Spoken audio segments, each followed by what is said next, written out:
Kenapa kita nggak boleh meriwayatkan hadis dhaif? Kenapa sih? Pertama Pak, sudah kita sebutkan tadi, kalau kita meriwayatkan hadis dhaif berarti kita mengamalkan sesuatu yang meragukan. Sementara sudah kita sebutkan tadi bahwa sesuatu yang bersifat meragukan itu harus tinggalkan. Sebutkan dalam satu riwayat yang lain, Rasulullah SAW sabda apa? Iyakum wadhann fa inna dhanna akdzabul hadis.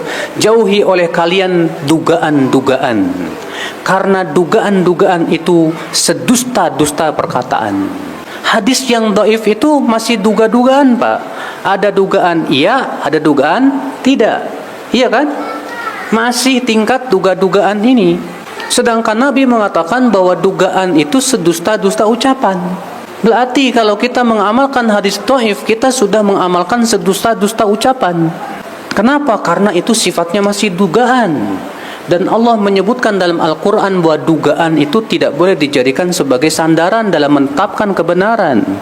Allah berfirman, Inna dhanna la yugni minal haqqi syai'a, dalam surat An-Najm. Sesungguhnya dugaan itu tidak bisa menegakkan kebenaran sedikit pun juga. Sementara hadis dhaif hanya sebatas dugaan, belum sampai kepada dugaan yang kuat. Tapi dugaan yang lemah, bahkan ragu-ragu, yang menimbulkan keraguan di situ. Ini bahaya yang pertama Pak. Ini efek negatif yang pertama, mengamalkan hadis dhaif itu berarti kita mengamalkan sesuatu yang apa? Meragukan. Yang kedua, bahwa hadis dhaif itu Pak membuka peluang orang-orang untuk apa? Mengamalkan hadis yang lebih dhaif dari situ. Dan klaim ini hadis dhaif. Yang ketiga, menjadikan syariat sesuatu yang ternyata diragukan apakah itu syariat Islam atau bukan. Yang keempat, dikhawatirkan ia jatuh kepada berdusta atas nama Rasulullah sallallahu alaihi wasallam. Al-Imam An-Nawawi dalam Muqaddimah Syarah Al-Muhadzab ketika menyebutkan tentang adab meriwayatkan hadis dhaif, beliau mengatakan apa? Di antara adab meriwayatkan hadis dhaif adalah tidak boleh dipastikan itu sabda Rasul. Namun adabnya dengan mengatakan begini, diriwayatkan begini.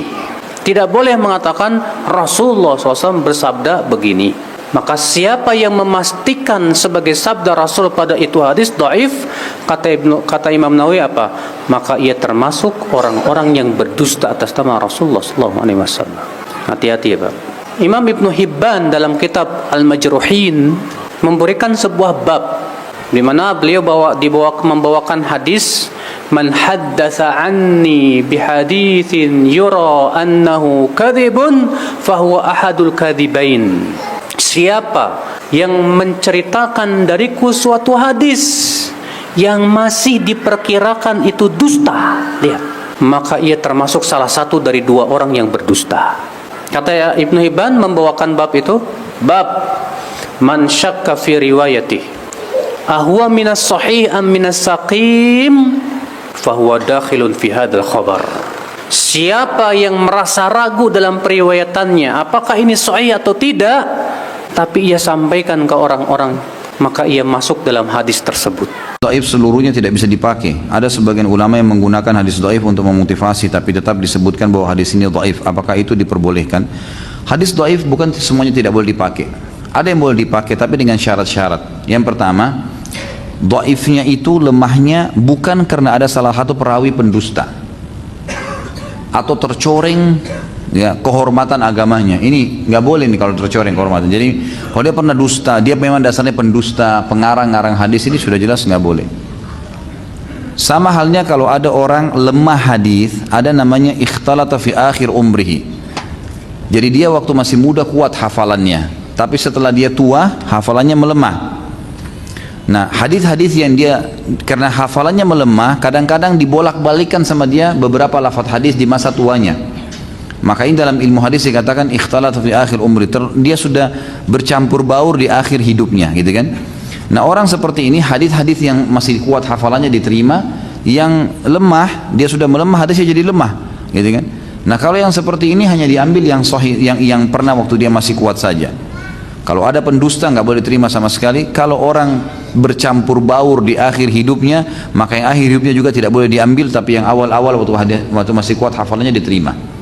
Ini kemudian yang kedua, hadis itu ya Ini kalau disilakan, yang pertama tadi tidak terlalu lemah, ya, karena tidak ada pendusta ya. Yang kedua, hadis lemah itu tidak bertolak belakang dengan hadis yang lebih kuat. Jadi jangan sampai ada hadis lemah menyebutkan misalnya sholatlah sekian rakaat. Ada hadis yang hasan atau hadis sahih yang lebih kuat mengatakan jumlah rakaatnya berbeda. Maka berarti hadis dhaif ditinggalkan karena ada hadis yang lebih kuat yang bertolak belakang dengan dia. Gitu kan? Jadi kalau dua hal ini insya Allah ada, maksudnya di sini dia tidak terlalu lemah, dia juga tidak bertolak belakang dengan ya hadis-hadis yang lebih kuat. Ada sebagian ulama hadis tambahkan dengan dia masuk di fadail amal saja, dia cuma masuk di amal-amal sunnah, hadis-hadis motivasi, maka itu dibolehkan insya Allah. Selama ini kami beramal dengan hadis dhaif, tapi ada ustadz yang kata haram beramal dengan hadis dhaif karena hadis dhaif sama dengan hadis palsu. Dua kemungkinan, ustadz itu salah atau yang bertanya ini tak paham.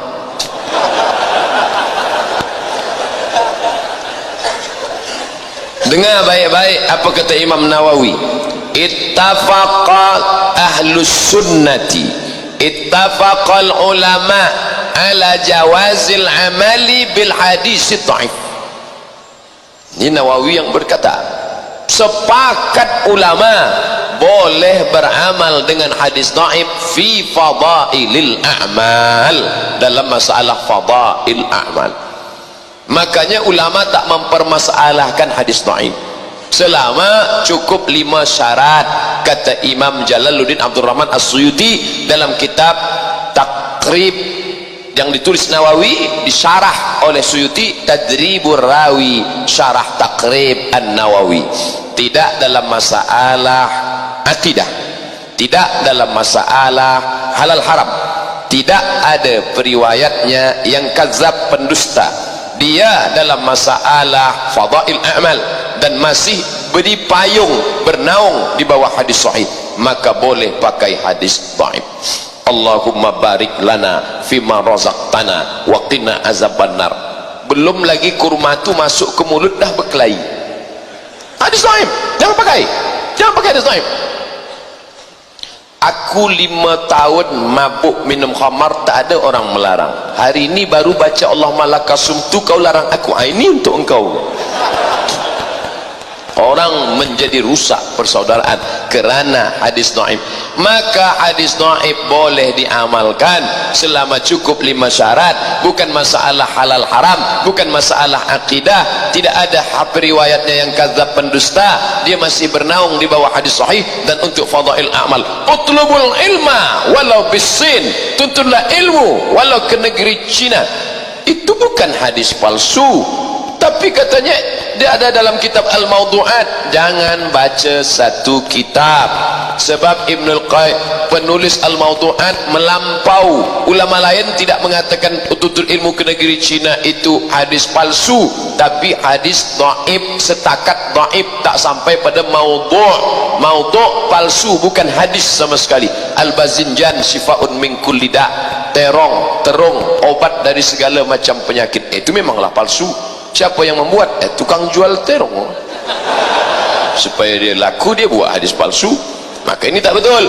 Maka kita mesti tengok ini hadis sahih, di bawah sahih hasan, di bawah hasan dhaif, di bawah dhaif maudhu'. Bila dia maudhu', kita tak boleh pakai sama sekali. Tapi dia dhaif, boleh dipakai bila cukup 5 syarat. Jangan baca kitab Zakaria Kandahlawi Fadail Amal, banyak hadis dhaif. Bila Fadail Amal Zakaria Kandahlawi tak boleh dipakai, maka tak boleh pakai Sunan Tirmizi, sebab Sunan Tirmizi banyak hadis dhaif, Sunan Abi Dawud banyak hadis dhaif, bahkan Musnad Ahmad bin Hanbal merata-rata banyak hadis dhaif di dalam. Tak boleh pakai. Apa makna Imam Ahmad bin Hanbal memasukkan hadis dhaif dalam kitabnya? Supaya orang tahu bahawa hadis dhaif boleh dipakai. Mau tanya Buya, bagaimana status hadis dhaif? Apakah sama statusnya dengan hadis maudhu', dan bagaimana hukumnya jika hadis dhaif diamalkan? Kezaliman orang yang katanya alim di akhir zaman ini adalah di saat menyamakan hadis dhaif dengan hadis maudhu'. Hadis dhaif bukan hadis maudhu'. Hadis maudhu' adalah palsu. Kalau hadis dhaif dilihat dhaifnya apa sebabnya, karena dustanya perawi atau dan sebagainya. Baik, kalau maudhu tidak ketemu asalnya, hadis palsu buatan orang, tidak bisa dicari sanadnya sampai baginda Nabi sallallahu alaihi wasallam. Tapi kalau hadis dhaif bukan hadis maudhu, cuman ada dhaifnya yang parah sehingga sangat mendekati maudhu. Inilah akhir zaman ini ada orang yang memilah-milah, ini hadis dhaif, ini hadis sahih, membuat fitnah. Tidak ada ulama dari masa ke masa di saat mereka mengambil hadis sahih kecuali dalam bukunya juga masukkan hadis dhaif, bukan hadis maudhu. Untuk istishhad hadis dhaif diambil oleh mereka. Anda tanya ulama manapun dalam bukunya pasti membawa hadis dhaif. Setelah mendatangkan hadis sahih, hadis dhaif. Hadis dhaif bukan hadis maudhu. Makanya sekarang ada pemilihan hadis dhaif, dhaifah, dhaifah. Seolah-olah kalau sudah dhaif menurut orang ini langsung maudhu. Siapapun yang mengambilnya adalah langsung kok salah. Innalillah. Mulai kapan hadis dhaif menjadi hadis maudhu? Bukankah dhaif nanti kalau ketemu dhaif sebagian hadis menjadi hasan li ghairihi? Menjadi hasan, naik di saat bertemu hadis. Ada beberapa aturan tertentu dalam ilmu hadis. Kemudian juga yang kedua, masalah kedhaifan hadis itu kadang berbeda antara alim dengan alim. Imam Bukhari itu dengan Imam Muslim itu sama-sama hebat, cuman mereka ternyata punya perbedaan di dalam syarat qabul, kapan hadis itu diterima dan kapan hadis itu tidak diterima. Sehingga kadang dhaif menurut Imam Bukhari ternyata sahih menurut Imam Muslim. Ada perbedaan. Misalnya ittisalus sanad dalam madhab Imam Bukhari, menurut Imam Bukhari kalau namanya ittisal sanad antara guru dengan murid itu sambung sanadnya harus satu masa dan terbukti al-luqhi, harus terbukti bertemu. Terbukti bertemu duduk baru dikatakan hadisnya sambung. Imam Muslim tidak, yang penting satu masa dan mungkin bertemu sudah selesai. Ini adalah masalah perbedaan di sini, syarat qabul ini. Sehingga antara Imam Bukhari dan Imam Muslim karena ada perbedaan, tidak diterima oleh Imam Bukhari, ternyata menurut Imam Muslim adalah sahih. Sahih menurut Imam Bukhari tidak. Jadi kadang dhaif menurut Ibnu Huzaimah ternyata sahih menurut imam yang lainnya. Tirmidzi, Ibnu Hibban, sahahu Ibnu Hibban, sahih menurut Ibnu Hibban, beliau muhaddis dan jauh lebih hebat daripada muhaddis akhir zaman. Biarpun ternyata menurut yang lainnya adalah tidak sahih. Jadi mengatakan hadis dhaif kemudian langsung dibuang itu adalah terlalu terburu-buru. Nah, ini ada orang di akhir zaman mengumpulkan hadis ini silsilah hadis dhaif, silsilah hadis sahih. Jadi kalau ada orang menemukan hadis ini dicek hadis dhaif. Innalillah. Kemudian seandainya seorang ulama, padahal seandainya ulama hadis bersepakat kalau hadis itu dhaif, apakah serta-merta kita buang? Sementara belum tentu ini dhaif yang sesungguhnya. Sebab dhaif menurut hadis ini wasahhahu fulan. Orang lain muhaddis lain mentashih. Dan dalam urusan mengikuti hadis kita boleh ngikut siapa saja, karena apa? Kita bukan mujtahid dalam mentashih hadis. Karena kita bukan mujtahid dalam mentashih hadis, kita boleh taklid ngikut. Kalau menurut imam ini adalah sahih, kita boleh mengikutinya kok. Bebas kita mengikutinya. Seperti dalam urusan fikih. Nah, ini permasalahan di akhir zaman ini, orang-orang memilih. Sehingga para ulama tahu, Imam Bukhari yang paling hebat pun tidak pernah beliau menyusun mengumpulkan hadis-hadis dhaif, tidak. Karena beliau tahu bahasanya bisa saja dhaif menurutku akan tapi sahih menurut yang lainnya. Maka Imam Bukhari hanya mengumpulkan ini hadis sahih menurut Imam Bukhari, yang lain ditinggal begitu saja. Nah, ini ada fitnah akhir zaman, buku hadis-hadis dhaif, hadis-hadis sahih, yang dhaif, dhaif menurut fulan, langsung kalau sudah dhaif kayak ketemu hantu begitu. Ini bermasalah, nggak begitu. Ini tidak punya adab dengan ulama yang demikian ini. Kemudian Amirul Mukminin fil hadis Ibnu Hajar Al-Asqalani menjelaskan tentang seandainya hadis ini dhaif menurut kesepakatan ahli hadis, nggak ada yang mentashih hadis dhaif, bagaimana mengamalkan hadis dhaif itu? Ada hadis dhaif boleh diamalkan. Yang pertama adalah dhaifnya tidak parah sekali. Jadi dhaif sendiri ada martabatnya. Yang kedua adalah untuk fadhail a'mal, bukan untuk hujah-hujah hukum. Kemudian apa? Di saat mengamalkan hadis. Yang ketiga adalah harus ada dalil umum yang bisa merangkum makna hadis tersebut. Artinya tidak disandar kepada hadis ini, tapi dimasukkan kepada umum hadis yang lainnya. Kemudian yang keempat adalah di saat mengamalkannya, kita tidak mengatakan bahasanya sandaranku adalah hadis ini. Tidak boleh kita mengatakan ini dari Nabi karena hadis ini, tapi karena yang lainnya. Ini adalah disebutkan oleh oleh Ibnu Hajar. Jadi hadis dhaif itu sudah biasa dipakai, makanya kita menemukan a'immah mendatangkan hadis dhaif, dan itu biasa.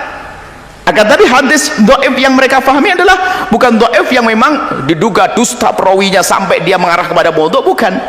Maka fitnah besar yang dihadirkan di akhir zaman ini adalah jika ada orang memilah-milah hadis ini dhaif, seolah-olah kalau dhaif menurut orang ini langsung maudhu'.